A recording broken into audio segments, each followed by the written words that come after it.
নমস্কার বন্ধুরা, জিও হাব চ্যানেলে তোমাদের সকলকে স্বাগত জানাই। দেখো, গতকালের ভিডিওতে আমি তোমাদের সাথে আলোচনা করেছিলাম মৌসুমী বায়ু জিনিসটা কি, তার মানে কে এই নামকরণটা করেছিল, কোন শব্দ থেকে এই নামটার উৎপত্তি এবং তার কিছু বৈশিষ্ট্য।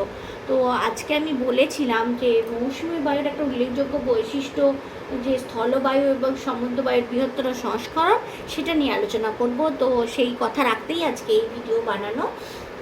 দেখো, মৌসুমী বায়ু যেটাকে এক ধরনের সাময়িক বায়ু, তাকে কিন্তু স্থলবায়ু এবং মৌসুমী বায়ুর স্থলবায়ু এবং সমুদ্রবায়ুর বৃহত্তর সংস্করণ বলা হয়ে থাকে। এই যে স্থলবায়ু বা সমুদ্রবায়ু, এটাও কিন্তু এক ধরনের সাময়িক বায়ু, আর মৌসুমী বায়ু এক ধরনের সাময়িক বায়ু। কিন্তু এই স্থল এবং সমুদ্রবায়ুর যে বৃহত্তর একটা সংস্করণ, কেন এই মৌসুমী বায়ুকে বলা হয়, সেই নিয়ে আজকের ভিডিওটা। তো দেখো, এটা একটা ভিত্তির হিসাবে আলোচনা করেছি।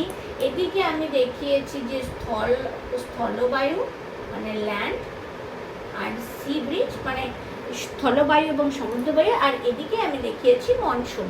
দেখো, এটা কিন্তু ডিফারেন্স নয় বিষয়টা, কিন্তু আমি ডিফারেন্সের মতো করে এইভাবে আলোচনা করতেছি যাতে তোমাদের কিন্তু মনে থাকে সহজে। দেখো, এই কারণে আমি তিনটে ভিত্তি নিয়েছি আলোচনার। একটা হলো ব্যাপ্তি, একটা হলো প্রবাহের সময়, আর একটা হচ্ছে প্রভাব। এবার ব্যাপ্তি বলতে কি, দেখো স্থলবায়ু সমুদ্রবায়ু, এই যে আমরা স্থলবায়ু সমুদ্রবায়ু জানি, সেটা কিন্তু দেখা যায় যে এই যে দেখো স্থলবায়ু যেটা স্থলভাগ থেকে সমুদ্রের দিকে আসে, এবং যেটা সমুদ্রবায়ু সমুদ্র থেকে স্থলভাগের দিকে যায়, কিন্তু এদের বিস্তারটা মোটামুটি যে উপকূল ভাগ যে অঞ্চলগুলো থেকে থাকে, সেই উপকূল অঞ্চলে মোটামুটি 50 কিলোমিটার একটা সরু সংকীর্ণ এলাকা জুড়ে বিস্তারটা কিন্তু লক্ষ্য করা যায়।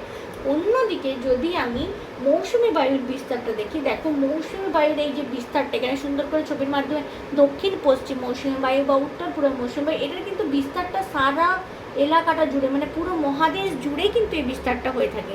সুতরাং এই যে সমুদ্রবায়ু স্থলবায়ু, এটা একটা ছোট অল্প জায়গা, কিন্তু মৌসুমী বায়ুটা একটা বৃহত্তর জায়গা জুড়ে হলো। এটা হচ্ছে ব্যাপ্তি, মানে তার বিস্তারটা কতটা। এরপর যার কথায় আসবো সেটা হচ্ছে প্রবাহের সময়কাল। দেখো, স্থলবায়ু মূলত জানি রাত্রে, এবং সমুদ্রবায়ু কি, সমুদ্রবায়ু দিনে মাত্র কয়েক ঘন্টায় প্রবাহিত হয়, মানে কয়েক ঘন্টা জুড়ে প্রবাহিত হয়ে থাকে। কিন্তু যদি মৌসুমী বায়ুর কথা বলছি, দেখো আমরা জানি যে বর্ষার সৃষ্টি হয় যে দক্ষিণ পশ্চিম মৌসুমী বায়ু, সেটাও অনেক দিন থেকে থাকে, আর শীতকালে শুষ্ক অবস্থা থাকে, সেটাও অনেক দিন, মোটামুটি 6 মাস কিন্তু কভারেজের থেকে থাকে। সুতরাং সমুদ্রবায়ু স্থলবায়ুর যে এর যে পিরিয়ডটা মানে প্রবাহের যে সময়টা, সেটাও কিন্তু অনেকটা বেশি। এটা বলছে কয়েক ঘন্টা হতে পারে, এই সমুদ্রবায়ু স্থলবায়ুর প্রবাহটা কয়েক ঘন্টা, কিন্তু যেটা মৌসুমী বায়ু ওটার প্রভাবটা কিন্তু মোটামুটি সময়টা 6 মাস বা একটা পিরিয়ডস ধরে, অনেক লং পিরিয়ডস ধরে, মানে এটা অল্প সময়, এটা হচ্ছে বৃহত্তর সময়। দেখো, সব কিছুতেই আমরা বৃহত্তর প্রভাবটা কিন্তু দেখতে পেলাম মৌসুমী বায়ুতে এই স্থলবায়ু এবং সমুদ্রবায়ুর তুলনায়। এরপরে 3 নম্বর যে পয়েন্টের কথা আসি, সেই পয়েন্টটা হলো প্রভাবের কথা।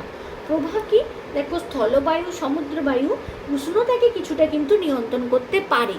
যেমন দেখো, যদি আমরা উপকূল এলাকা বলতে যাই, সেখানে একটা সুন্দর সমভাবাপন্ন, নয় শীত নয় গরম, এরকম একটা আবহাওয়া বিরাজ করতে পারি, কিন্তু সেটা মহাদেশের ভিতরের দিকে যদি চলে যায়, সেইটা কিন্তু প্রভাবটা কিন্তু থাকবে না, প্রভাবটা কিন্তু আর কাজ করবে না। সুতরাং এই যে স্থলবায়ু এবং সমুদ্রবায়ুর যে প্রভাবটা, সেটা ওই অল্প কিছু জায়গার মধ্যে সীমাবদ্ধ, বা কিছুটা অল্প উষ্ণতাটা কিন্তু নিয়ন্ত্রণ করতে পারে। অন্যদিকে যদি বলা হয় গ্রীষ্মকালে যে মৌসুমী বায়ু, গ্রীষ্মকালে মৌসুমী বায়ুর কারণে কি হয়, নিম্নচাপের কক্ষ সৃষ্টি হয়। নিম্নচাপ থেকেই আমরা জানি বৃষ্টিপাত হয়ে থাকে, উষ্ণতা হঠাৎ করেই কমে যায়, শরৎকে বৃষ্টিপাত হয়ে থাকে দক্ষিণ পশ্চিম মৌসুমী বায়ুর জন্য। এরপর যেটা আমরা আছি সেটা শীতকালে মৌসুমী বায়ু। শীতকালে মৌসুমী বায়ু যখন আমাদের দেশ থেকে চলে যায় উত্তর পূর্ব মৌসুমী বায়ু, তখন কিন্তু শীতল এবং শুষ্ক একটা আবহাওয়া বিরাজ করে, তাই শীতকালের আকাশটা কিন্তু সুন্দর প্রাণোজ্জ্বল এবং মনোরম আবহাওয়া থেকে থাকে। তো দেখো, এটা কিন্তু অল্প, এখানেও দেখো নিয়ন্ত্রণটা কিন্তু অল্প, আর এখানে কিন্তু নিয়ন্ত্রণটা বিরাট, কারণ উষ্ণতা কখন বাড়িয়ে দিচ্ছে, উষ্ণতা মনোরম রাখছে, একটা বিরাট পরিবর্তন আনতে পারছে, এর ক্ষমতাটা অনেকটা প্রভাবশালী বলা যায়। সুতরাং কি, দেখো স্থলবায়ু সমুদ্রবায়ু যদি ছোট একটা বিষয় হয়, সেই স্থলবায়ু এবং সমুদ্রতলের বড় একটা বিষয় হলো মৌসুমী বায়ু। আশা করি বিষয়টা তোমাদের কাছে আমি বুঝিয়ে উঠতে পারলাম। সেই জন্য মৌসুমী বায়ুকে স্থল এবং সমুদ্র বায়ুর বৃহত্তর সংস্করণ বলে, মানে এই দুটোকে মিলে এটা এরকম বিষয়টা বলা যায়, মানে এই দুটোকে জয়েন করলেও তার থেকেও বড় হবে এই মৌসুমি বায়ুটা। বিষয়টা হলো এইরকম। তো কেমন লাগলো ভিডিওটা তোমরা আমাকে কমেন্ট করে জানিও, আর কোথাও কিছু বুঝতে অবশ্যই মানে যদি থেকে থাকে অবশ্যই নোট করে আমাকে জানিও। তাহলে আর পরবর্তী ভিডিওতে আরও নতুন নতুন জিনিস নিয়ে আমি আসতে চলেছি। তো চ্যানেলটা ভালো লাগলে সাবস্ক্রাইব করে দিও, আর লাইক শেয়ার করার অনুরোধ রইল। আসি বন্ধুরা আজকে এখানে।